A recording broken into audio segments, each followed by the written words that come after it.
ఈశ్వరుడు అడుగుతాడు జీవుణ్ణి, నిన్నేళ్లు బ్రతికించాను, ఏది స్మరించావు చివర? ఆయన దగ్గర అబద్ధం ఎలా చెప్తావు? కుదరదు. ఇన్నేళ్లు బ్రతికావు, ఆఖరిన దేన్ని స్మరించావు? స్వామి నా పొలం గుర్తొచ్చింది, తిరియక్కూక. దానికి మనుష్య జన్మ ఎందుకురా? ఐశ్వర్యం గురించి ఆలోచించుకుంటూ కూర్చోడానికి. వెళ్ళిపోమంటాడు. తిరియక్కంటే భూమికి అడ్డంగా పుట్టి అడ్డంగా పెరుగుతుంది, ఇక కర్మాధికారం లేదు. మనుష్య జన్మ యొక్క గొప్పతనం ఏమిటో అప్పుడు తెలుస్తుంది. ఇది ఉంది, రామనామం చెప్పగలవు. ఇది ఉంది, గుళ్ళోకి వెళ్ళగలవు. ఇది ఉంది, ప్రవచనం వినగలవు. ఇది ఉంది, ఆవు పాలు పట్టుకెళ్ళి అభిషేకం చేస్తావు. ఇది ఉంది, ఈ చేత్తో ఇలా ఎవరికైనా పెడతావు. ఇది లేదు, ఏమీ చేయడానికి లేదు. ఇక ఏ ఉపాధిలో ఉన్నా సరే, ఇక్కడ ప్రవచనం జరుగుతోంది, ఓ కుక్క విందామని లోపలికి వచ్చింది అనుకోండి, లోపల ఉన్న జీవుడికి ఏదో కొంత సంస్కార బలం ఉండి ఉండనిస్తారా? బయటికి తోలేస్తారు కుక్కని. ఏ ఇతర ప్రాణి లోపలికి రావడానికి వీల్లేదు. ఒక్క మనుష్య ప్రాణి వింటున్నా వినకపోయినా వాడు వచ్చి కూర్చుంటే ఊరుకుంటాడు. ఈ ఉపాధికి ఉన్న గొప్పతనం ఇది. ఎంతకాలం ఉంటుంది బలంగా? దీపం ఉండగా ఇల్లు చక్కబెట్టుకో అంటే అదే.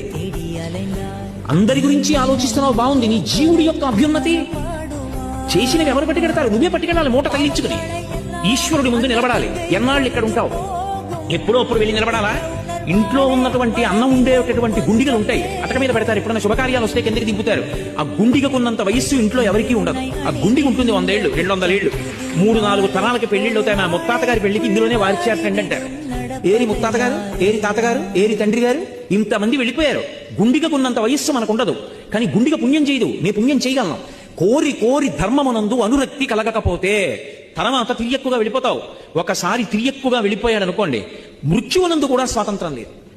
మనుష్యుడైతే కనీసం ప్రాణం పోయే వరకు ఊరుకుంటారు, ఎవరేం చేయరు. ప్రాణం పోయిన తర్వాత అంత్యేష్టి చేస్తే చేస్తారు.